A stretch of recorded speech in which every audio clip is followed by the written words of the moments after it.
Welcome to HK Live. Today is a beautiful day. We have Dear Jane in the studio. Hey! How you doing? Yeah, I'm Adam. I play the guitar in the band. Hi, I'm Tim. I'm the vocals for the band. Hi.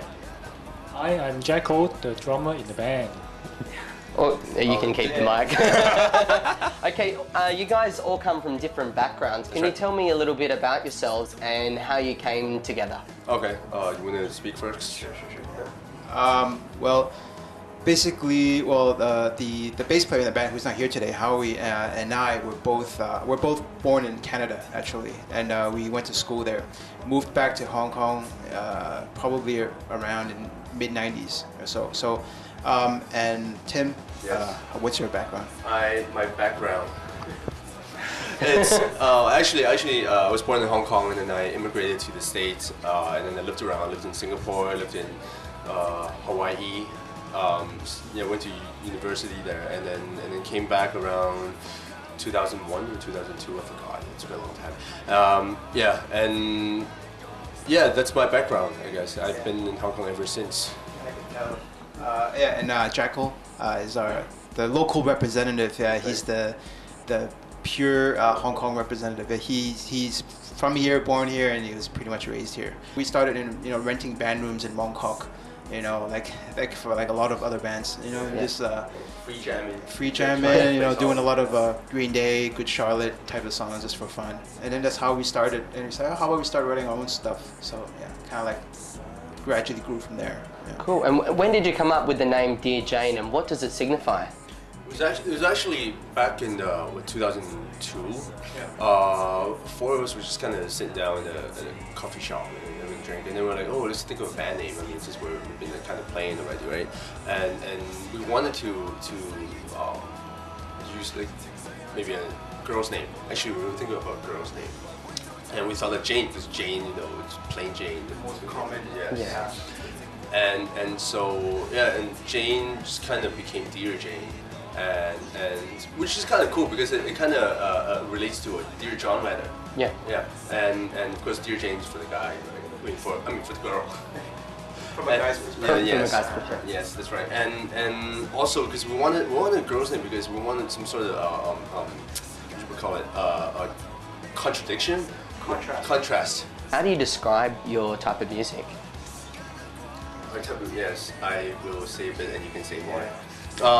We're more punk rock based, very American punk rock. Just because we all of us kind of grew up listening to punk. I mean, Adam and Howie, of course in Canada back in the school days. That's when Green Day and Good Charlotte and those bands came out, right? And of course same with me in the States. And of course Jacko when he was back in the days, Japanese, but actually Japanese punk band. So we're generally we're punk band. So and also our first album is actually there's a lot of punk elements in our songs. And you've got the CD here with you now. Can we have a look at that? Yeah. Oh, what's it called? It's called XOXO, Hugs and Kisses. Okay. Because actually we came up with the album title way before we had the songs, and then eventually we thought, well, XOXO is a really cool name for an album, right? And then we started writing songs to the XOXO direction, actually. All our songs are kind of like personal messages, and actually I can dissect the album so everyone could let's have a look.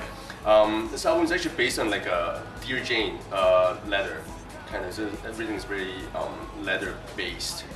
So we get postcards, and then we have, this is the lyrics, and we made it into a letter, like from beginning to end. Yeah. You've already had some success with some of the songs on this album. You've got a song called Don't Say Anything.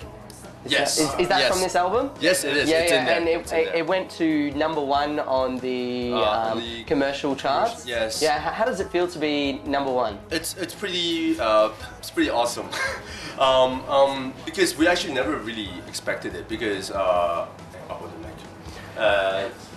because actually it's hard for a band to really get up the charts back in the days, and I mean in the pop scene, of course, and just the fact that our song went up to the chart means that Hong Kong people really accept our music. Really, that means our song really touched their hearts, or touched those people, and actually it's a great encouragement. In fact, I think we're more happy the fact that rock music in general is being intermingled with the pop stuff, and that being able to see that, whether it's Dear Jane or another band, Mr. or Rubber Band or other local quite popular bands, for us that feeling is more encouraging, because it feels like, okay, then hopefully this would start of a new wave of bands to come up to the so-called mainstream. I mean, that's basically the ultimate goal for us, is that for the entire movement and not like an individual sort of accomplishment. Can we sing along to some of your songs at karaoke? Oh, now you can. See, now you can. Well, actually, just came out on, I think, New Way. New Way, yeah. Yeah, a New Way. It's just it's a New Way. Just look for Dear Jane, and you see, I think, 4 tracks or 3 tracks. And you guys have got a lot of imagery in your songs. Can you tell me a little bit more about some of your songs, the themes, the imagery involved? The song itself is like image. Yeah, like you say, it's a lot of imagery that we want to sort of. Actually, you could say a lot of the songs in this album, we wanted to convey more of a visual aspect. Like when you listen to the song, hopefully you would, create images, which is pretty much one of the goals. And yeah, I'm really glad to hear you say that. Yeah, it's cool. And can I grab your CD one more time? Sure. I just want to ask you one last question. Do you have any last words for the audience? We're going to go see you at HK Live. We love you, and if you come, we'll love you more. We're Dear Jane. Come check us out, and there'll be alcohol at the show. So yeah, great time, party time. Dear Jane, HK Live. See you there.